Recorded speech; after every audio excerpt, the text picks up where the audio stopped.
चलो है ना. हाँ सर. चलो.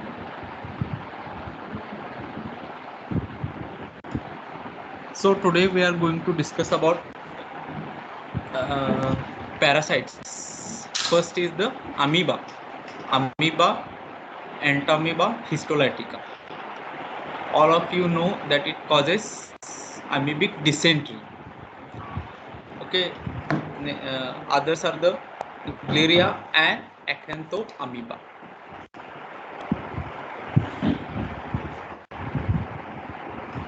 Amoeba is a protozoa with no truly defined shape, move and acquire food through the use of pseudopodia. Found in water sources throughout the world and few causes diseases.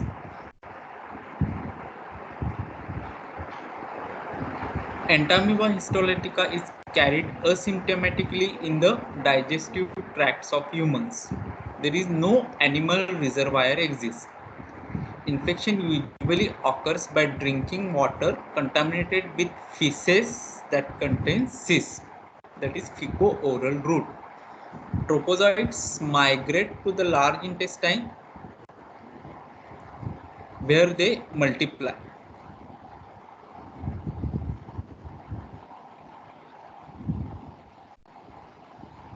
कितने student आए कैसे दिखता है? Student का number कुछ देखने के लिए इधर आता था.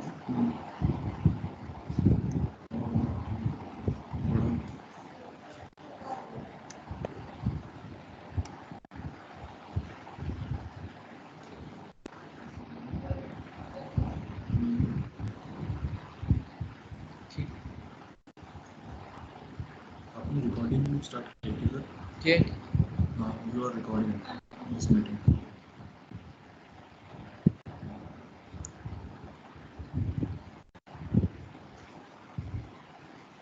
So I told you that there is no reservoir, animal reservoir. Means the amoeba passes through the stomach as cysts, then they go to small intestine, then large intestine, some go to the bloodstream and infect the other organs, and in large intestine they cause ulcer. What is the characteristic of amoebic ulcer? They are flask shape, that is narrow neck and the broad base. Then the cysts are passed through the stool and again they contaminate the food and water. This is the cycle for Entamoeba histolytica. Three types of amoebiasis can result from infection, that is luminal amoebiasis, least severe, and form that is asymptomatic. The invasive amoebic dysentery, more common form of infection, characterized by bloody mucus containing stool. Whenever the patient is complaining of loose motions and there is mucus in the stool, you should think of amoebiasis and ask the traveler history of travel. Then invasive extraintestinal amoebiasis, trophozoites carried via bloodstream throughout the body. Maintaining clean water is important in prevention. Amoebic abscess is a complication for the amoebic dysentery, which is caused by Entamoeba histolytica. The protozoa passes through the colon via portal vein to the liver and usually into the upper posterior portion of the right lobe. So, amoebic abscess are more common in the right lobe of the liver. This is the histopathology slide that you get nucleus with karyosome. Liver infection begins with intrahepatic portal thrombosis and infarction. The cytolytic activity starts and leads to liquefaction of the surrounding stroma and parenchymal structures, resulting in formation of large single abscess or multiple abscess. Liver is enlarged. There is liquefied material within the abscess is characterized by viscid and semi-transfer. content is usually mixture of RBCs, leukocyte, broken down liver cells, and this looks like reddish colored and described as chocolatey sauce or anchovy sauce abscess. So what is the characteristic of amoebic abscess? It is also called chocolate sauce or anchovy sauce liver abscess. In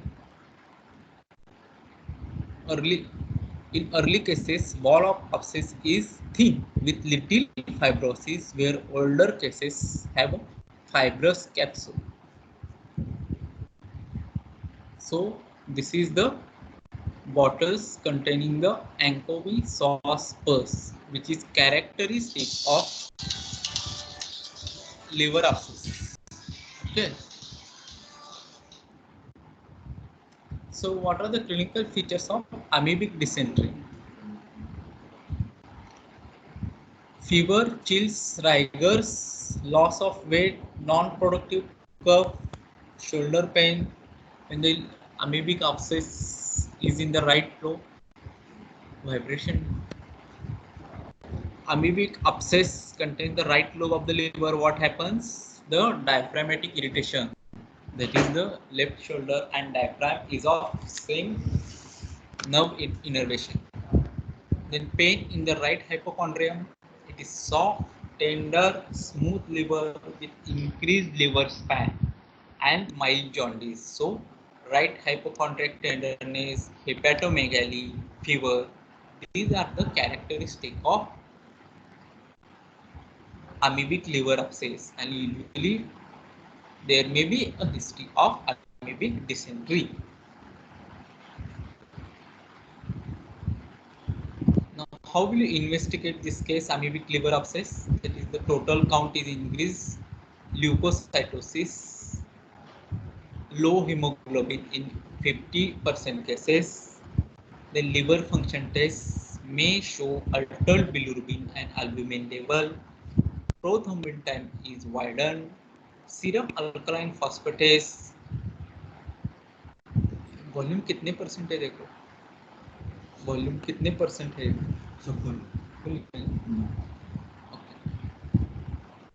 Then SGOT, SGPT are altered. Then you send the patient for ultrasound of the abdomen. Then there you will get altered echogenicity, increased size, location, number of abscesses, nature of liver, 90% sensitive. When you want to intervene the patient, usually we do CT scan the patient to know the exact size of the abscess cavity.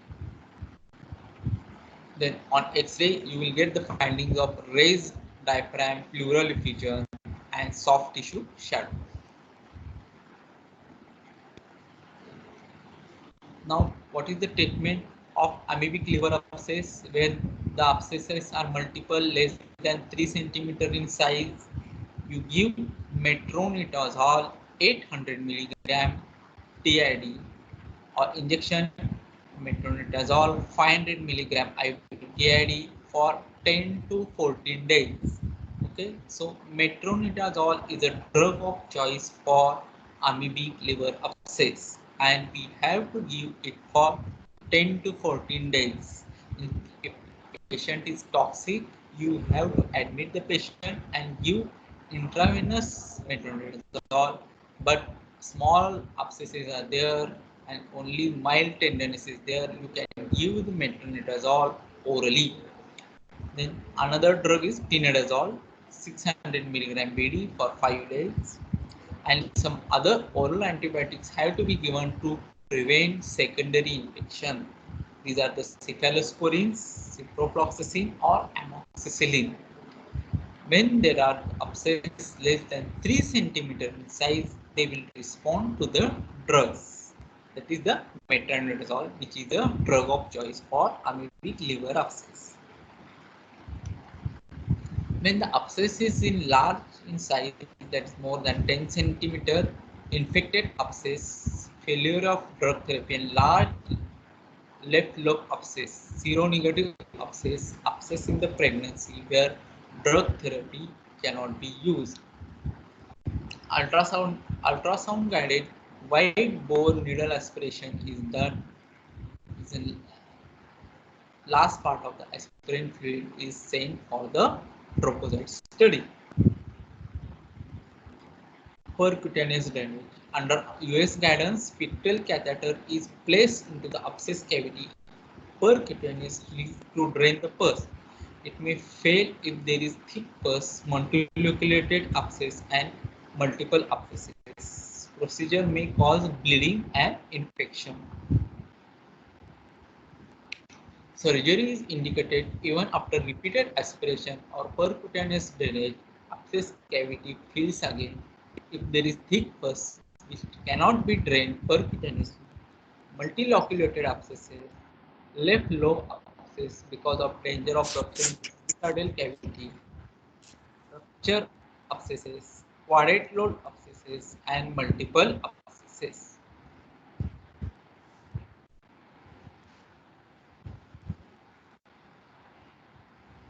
Through a transperitoneal approach, abscess area is opened and pus is evacuated.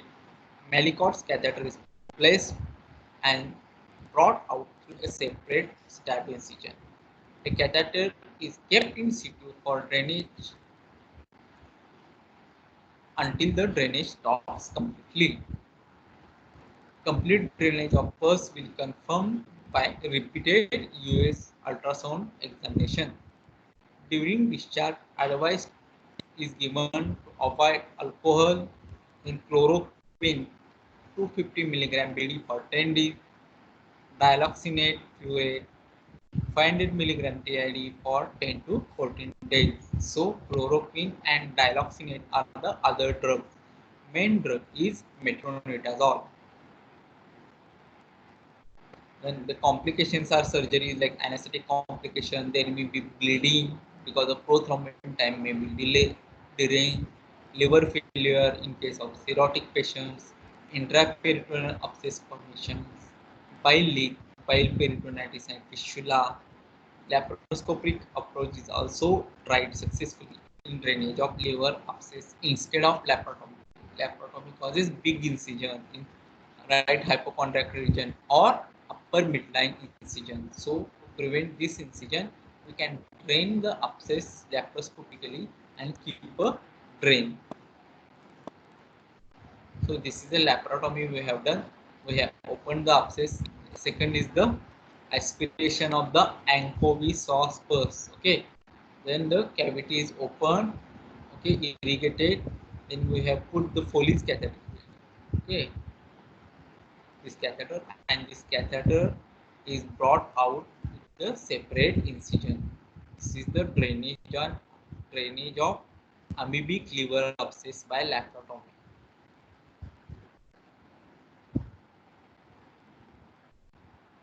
Now round worms, these are more common in children's. Okay, these are treated with albendazole and mebendazole. Okay, now the children are given every 6 monthly or yearly in a school only to prevent this roundworm infestation. So incidence has decreased, but sometimes patient comes to surgery department. Usually roundworm infestation is treated by pediatricians or general practitioners, but sometimes it may come as surgical emergency with clinical features of intestinal obstruction. Now, what are the clinical features of intestinal obstructions? Cardinal features are vomiting, pain in abdomen, and distension of abdomen and constipation. Okay, if such a patient comes to you, you first put nasogastric aspiration by Rice tube, then give IV fluids. In observation is sufficient. Most of the situation for 48 hours, obstruction will be relieved and child passes worm bolus per annally. Occasionally, laparotomy is needed. Okay, milking of worm bolus into the cecum without enterotomy sometimes can be done. Once worms are in the colon, hypertonic saline wash per annum makes them disperse and pass outside. Okay. Sometimes what we have to do,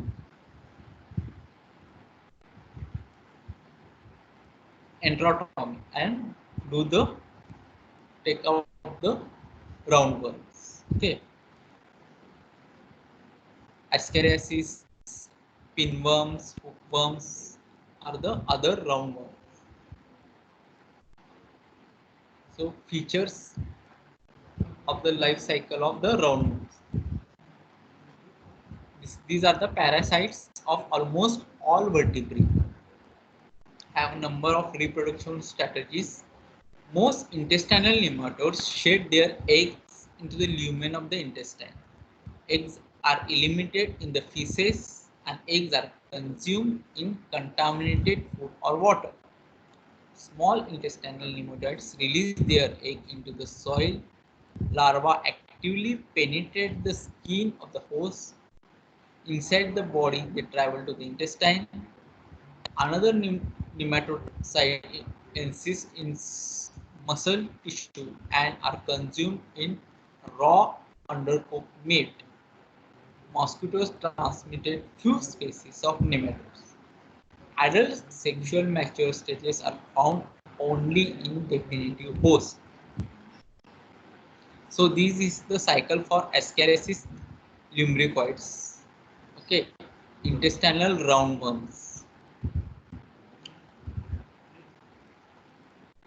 Adult male and females in the small intestine. Female produce eggs that are passed to the host feces.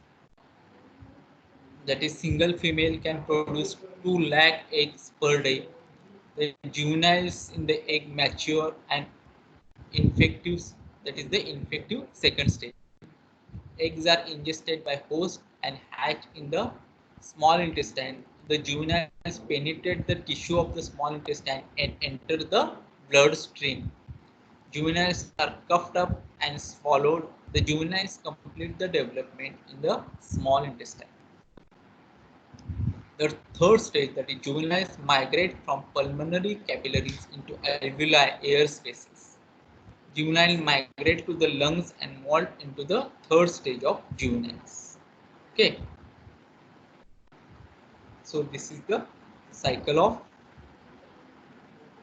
Ascaris lumbricoides. The removal of worms by enterotomy is rarely needed. Enterotomy should be securely sutured with silk, otherwise reperforation from suture site can occur by worm toxins or by worm activity and migration. If there is perforation, common site is ileum or gangrene with peritonitis. Peritoneal worms should be essentially removed. Ideally, ileum should be exteriorized, means ileostomy should be done to prevent suture line breakdown after closure due to worms. Sometimes what happens? Worm formation is continued. Whatever worms you have removed after enterotomy, okay, and you have sutured the small intestine, and there is fixed worm migration occurs through the that suture line. The patient will develop perforation again after laparotomy, and the patient will develop fecal peritonitis. To prevent it, ileum should be exteriorized, means ileostomy should be done. Once patient recovers, bowel ends and suture to the maintain the continuity and abdomen is closed. Even though it is ideal, it is not routinely performed.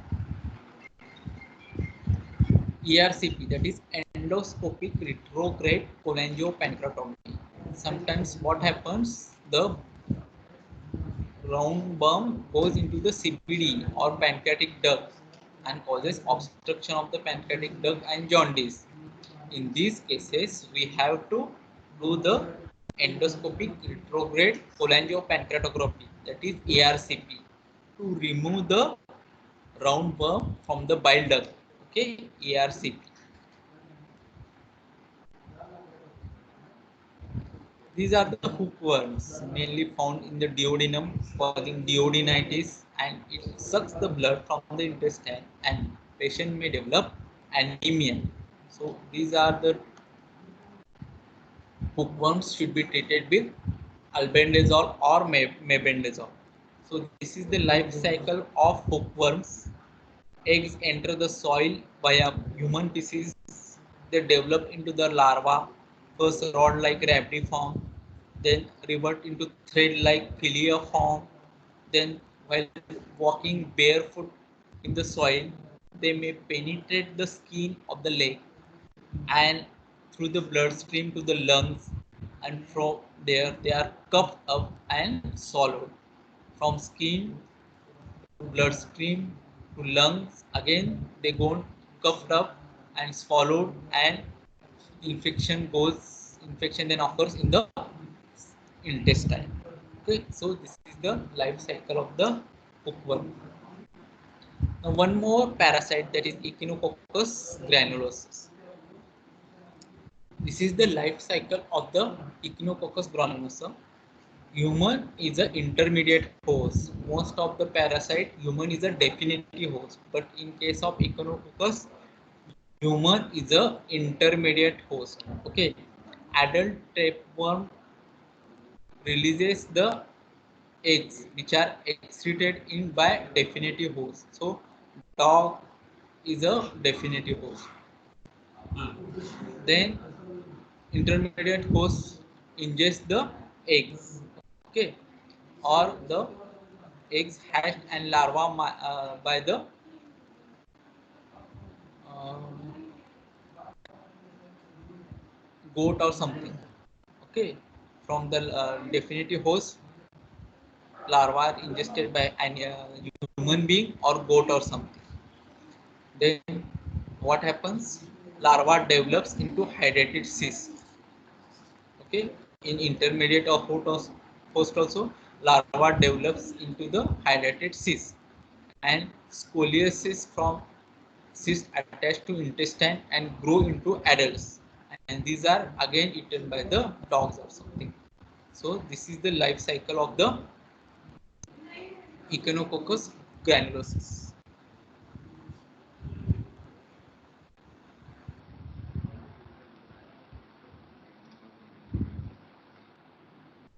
So hydrated cyst of the liver is caused by Echinococcus granulosus, dog tapeworm, a parasite. Pathology: it has three layers. Adventitia is an inseparable fibrous tissue due to reaction of the liver to the parasite. Laminated membrane formed by the parasite itself is a whitish elastic containing hydratic fluid which can be peeled off from the adventitia.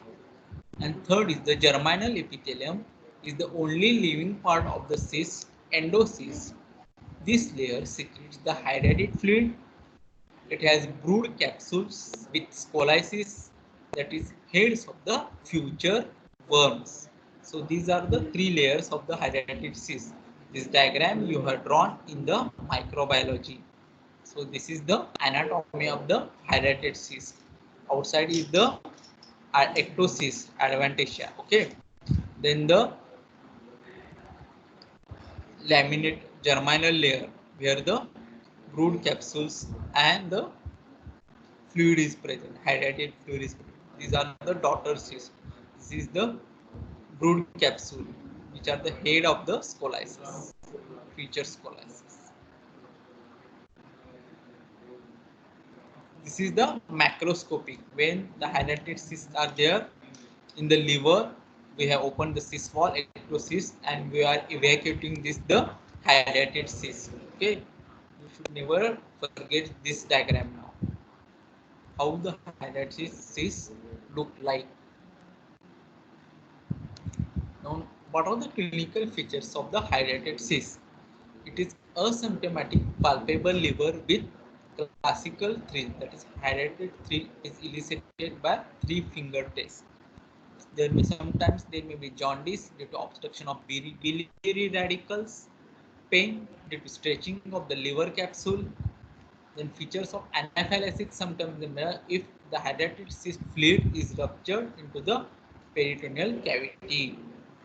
Then there will be discomfort in the right upper quadrant, dyspepsia, hydrated cachexia in children, weight loss, fatigue, vomiting, occasionally splenomegaly, pleural effusion, cholangitis, allergic asthma, and fever.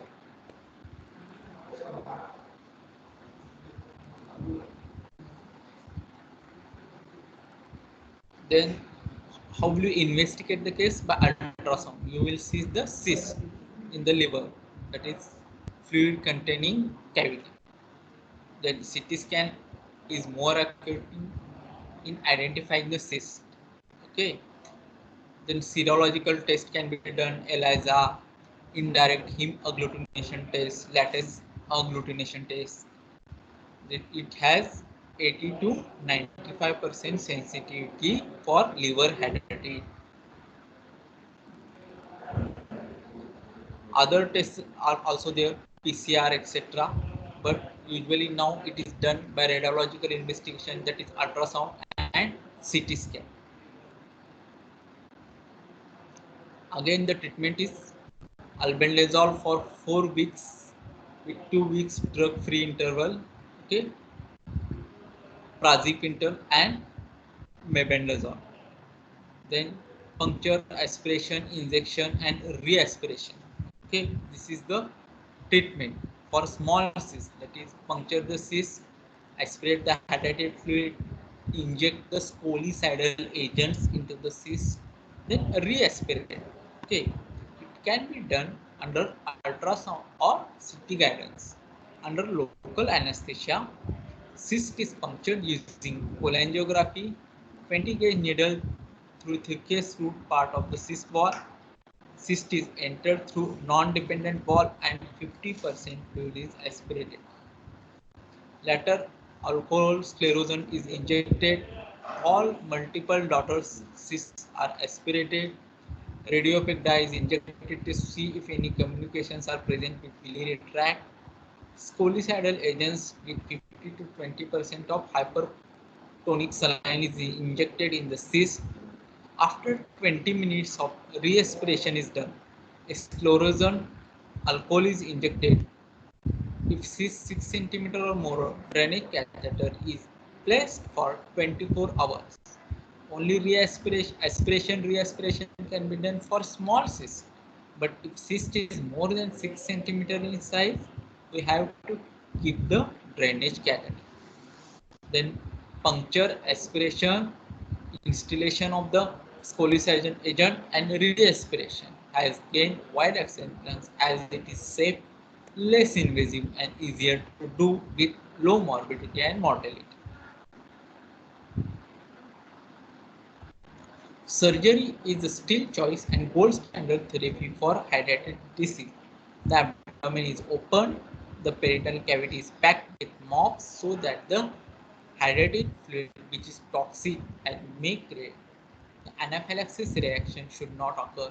So before any puncturing or opening the hydrated cyst cavity, it is important to pack the peritoneal cavity with mops. Okay, it should not hydrated fluid after opening the cyst wall cavity. The fluid should not spill freely into the peritoneal cavity. It should get absorbed with the mops. Fluid from the cyst is aspirated. Scolicidal agents, that is citrimide, chlorhexidine, alcohol, hypertonic saline, 15 to 20%, or 10% povidone iodine or hydrogen peroxide are injected in the cyst cavity. Hypertonic saline should be left within the cavity for 15 to 20 minutes to have effective scolicidal effect. Then laparoscopic pericystectomy is becoming more popular. This is the open method I am telling, but laparoscopic pericystectomy, this is one Paranivillus cannula has come, which can aspirate. With the same cannula you can inject the scolicidal agent, and again you can aspirate after 20 minutes. This can be done laparoscopically. Contraindications are usually deep-seated cyst where you cannot identify where is the pericyst wall, densely adherent cyst, and inaccessible cyst, more than 3 cysts, calcified cysts, cyst in other organs. Main problem with laparoscopic pericystectomy is spillage and difficult to prevent it. In open, we can put the mops before opening the cavity, but in laparoscopically, this is very difficult. But spillage can be controlled with the same trocar and cannula, doing aspiration and injection. Liver resection is or segmental resection is rarely needed, or sometimes hepatectomy is needed. This is the case of laparoscopic pericystectomy. Hydrated cyst is there, and we are opening the cyst wall with harmonic and cutting the cyst wall and evacuating the all the cysts. That is called partial pericystectomy. So this is about the uh,